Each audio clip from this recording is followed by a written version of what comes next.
Have you ever heard a story that starts out so normal, so simple, and then just takes a turn into a complete and utter nightmare? Well, this is one of those. It's a chilling story from a small village near Lakhimpur, all about one family's late-night drive home that turned into something, well, something they could never ever explain.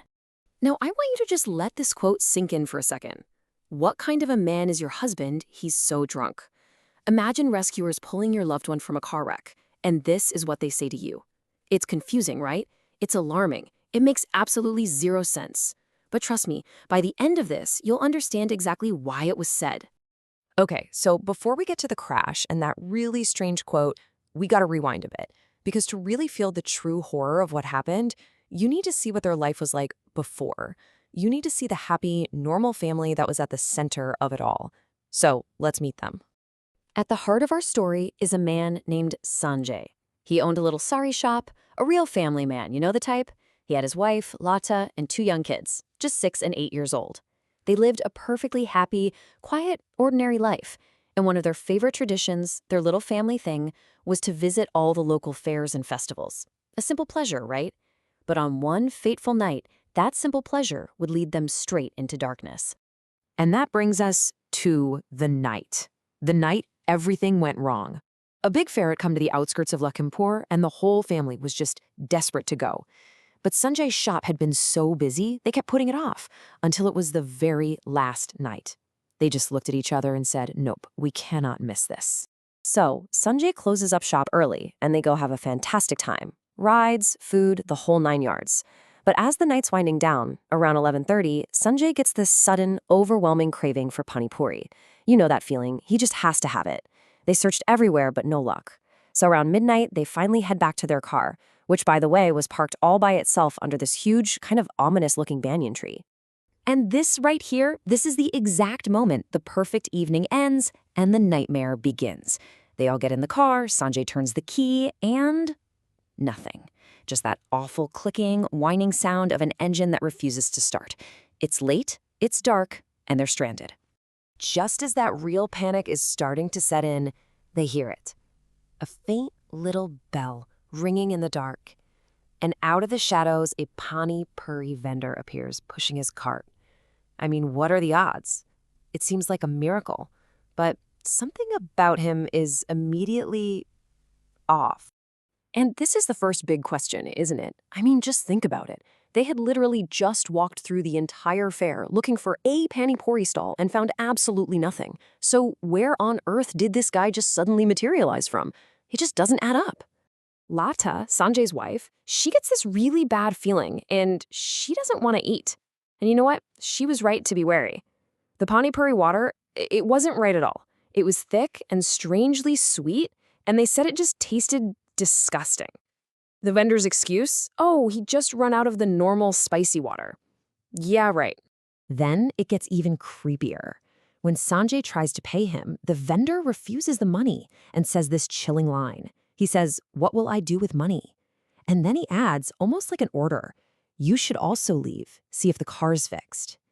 Wait a second, how did he know their car was broken?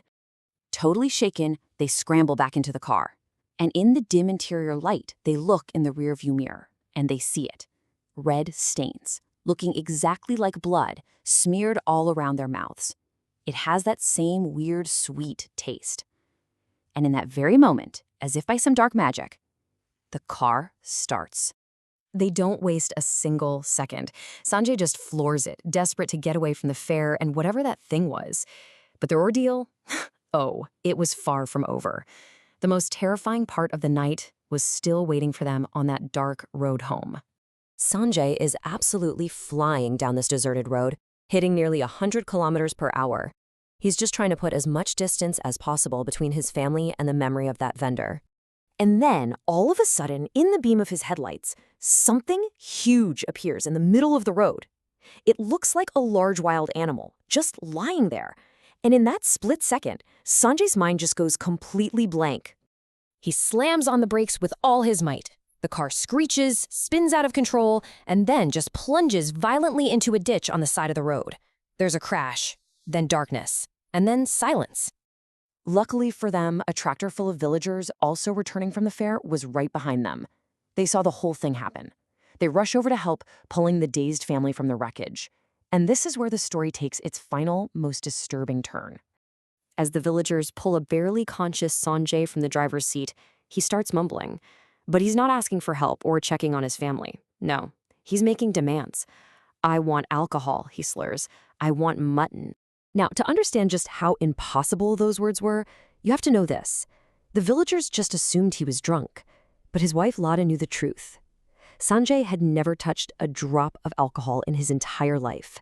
What's more, he was a strict vegetarian who wouldn't even eat an egg.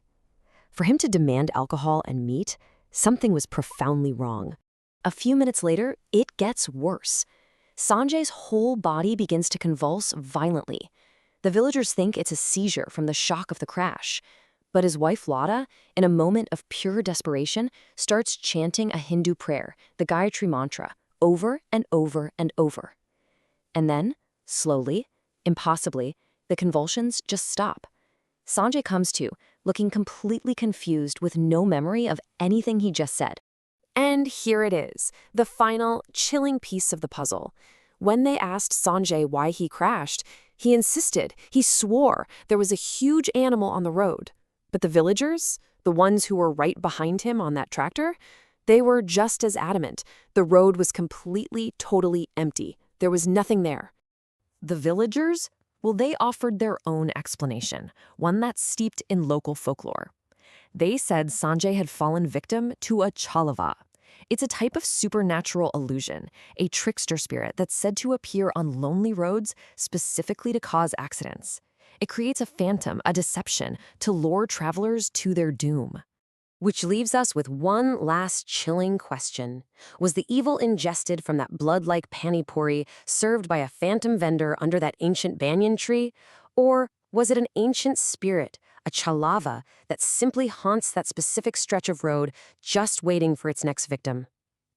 We'll never know.